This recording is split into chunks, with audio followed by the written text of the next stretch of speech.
și o pârla verde. Printre iarbă nu se vede și o pârla coada-i verde.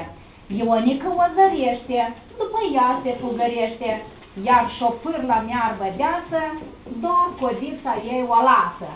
Cum o lasă și o pârla coada? Ce ne spune? O iei de coadă și Nu o iei de coadă. Să știți că și o pârla are așa, poftim?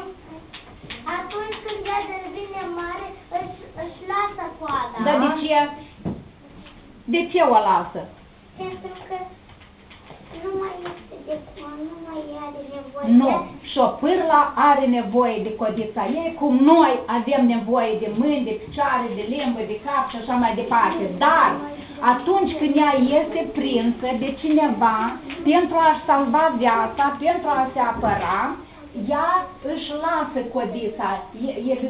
Asta numai la șopârle se întâmplă așa, codița ei parcă cade. Pentru că ea știe că dacă cine o prins, o rămâne cu codița în mână, dar ea își salvează viața. Și codița pe urmă îi crește la loc, dar un pic mai scurt.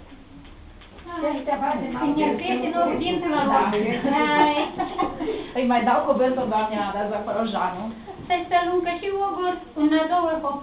Vine ploaia repejor, una, două, hop. Ca vinge stropii mărunți, una, două, hop. Și n-ai unde să te ascunzi, una, două, hop.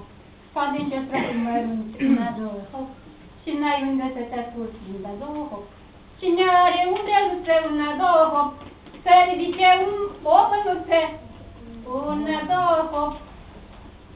Cine are bunicuță, una, două, hop. Să ridice o mânuță, una, două, hop. De-ai buni... Gata, am uitat-o.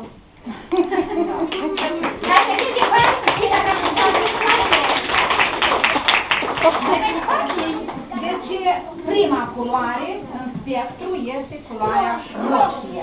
Hai să ne aducem aminte ce este de culoare roșie, afară de hăinițele care le aveți. Poftim?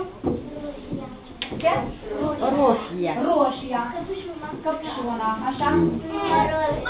Mărul, da, corect. Mărul. Vișna, ce?